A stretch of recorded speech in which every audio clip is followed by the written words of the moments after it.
Saudaraku yang kekasih dalam Tuhan kita Yesus Kristus, jumpa lagi bersama saya, Pastor Ed atau Pendeta Edward Detan. Semoga saudara dalam keadaan yang baik, sehat, dan dilindungi oleh Tuhan kita Yesus Kristus. Penting bagi kita untuk tetap sehat, tetap kuat.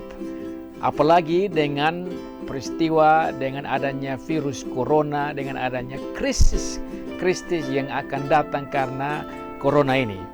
Maka saudara harus terus-menerus melihat kepada Tuhan yang telah mengizinkan sehingga virus ini ada. Bagi saudara dan saya yang adalah anak Tuhan, kita percaya bahwa ini bukanlah suatu yang surprise. Ini bukan suatu yang mengejutkan.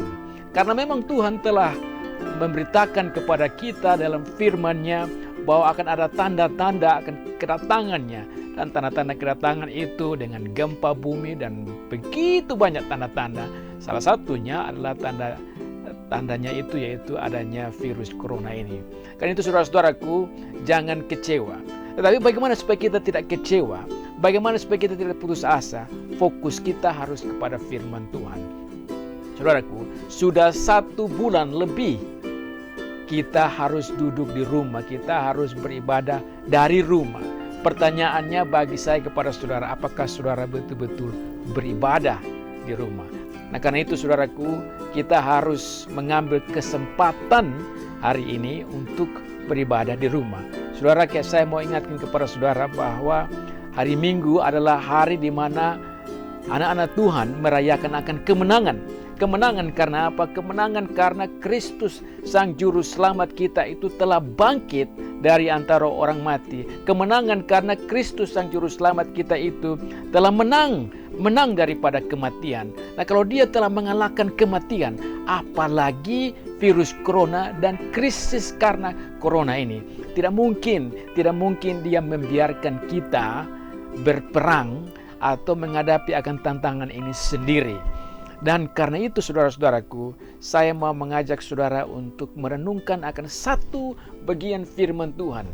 Satu bagian firman Tuhan yang menguatkan kita dalam memperingati akan kebangkitan Tuhan kita Yesus Kristus dan penghiburan karena kebangkitan itu.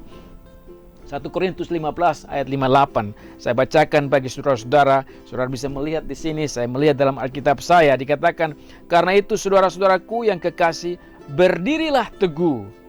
Rasul Paulus mengatakan kepada kita untuk berdirilah teguh. Saudara-saudara, kalau saudara melihat kata berdirilah teguh, itu kata yang sangat-sangat indah untuk kita pegang baik-baik. Kata berdiri teguh. Kalau kita berdiri mungkin katakanlah 10 menit, 15 menit dengan kaki kita akan goyah karena kita capek. Tetapi kalau saudara bayangkan berdiri teguh itu seperti patung, itu dia bertahun-tahun patung itu tidak goyang kakinya karena dibuat dari semen. Jadi kita membayangkan ketika Rasul Paulus mengatakan berdirilah teguh, itu sama seperti kaki kita itu kaki yang patung dibuat dengan semen, dengan batu yang kuat. Nah, iman kita itu betul-betul harus kuat, teguh, berdiri teguh meskipun ada angin gelombang kehidupan, kita tidak perlu goyang, tidak takut. Tetapi terus berdiri dalam iman percaya kepada Tuhan, dalam ibadah kita kepada Tuhan. Tapi saudara-saudaraku, apa yang membuat orang Kristen, apa yang membuat anak-anak Tuhan bisa goyah? Yang membuat anak Tuhan goyah, tidak berdiri teguh, itu karena iblis. Iblis ingin menggoyah akan iman kita. Iblis ingin menggoyang akan kita sehingga kita tidak beribadah kepada Tuhan pada hari Minggu. Mungkin kita lebih banyak nonton televisi. Mungkin kita lebih banyak pergi ke pantai, pergi ke gunung-gunung dan lain-lain bertamasya. Tapi kita tidak mengingat akan hari Tuhan, hari Minggu. Nah, karena itu saudara-saudara, Rasul Paulus mengingatkan kepada kita. Dia mengatakan, karena itu saudara-saudaraku yang kekasih, berdirilah teguh. Peringatan Rasul Paulus ini punya dasar karena apa? Ketika Rasul Paulus menuliskan tulisan ini, dia menuliskan kepada orang-orang di Korintus pada saat itu, di mana orang-orang di Korintus mereka goyah karena ada berita hoax, ada berita fake news dan berita fake news yang mengatakan bahwa Kristus tidak bangkit dari antara orang mati. Rasul Paulus mengatakan kalau Kristus tidak bangkit dari antara orang mati, tidak ada kebangkitan tubuh, maka sia-sialah imanmu. Begitupun juga dengan saudara dan saya, kita harus tetap ingat bahwa Kristus bangkit dari antara orang mati. Dan kebangkitan Kristus itu adalah satu fakta sejarah.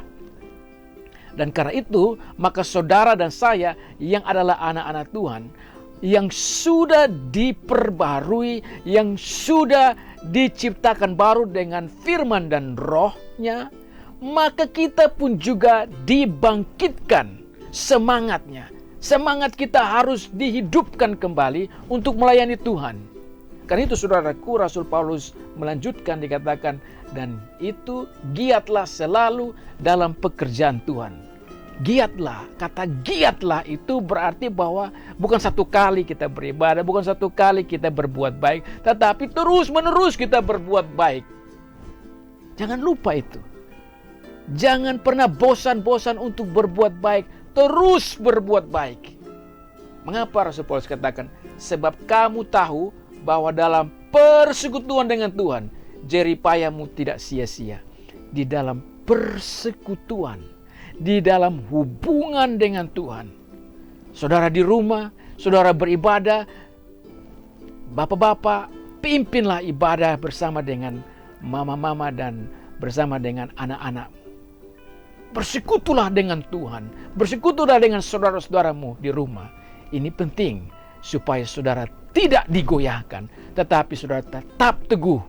Mari kita lanjutkan. Mari kita tetap beribadah kepada Tuhan. Mari kita melihat akan kebangkitan Tuhan ini sebagai kebangkitan saudara dan saya untuk melayani Tuhan.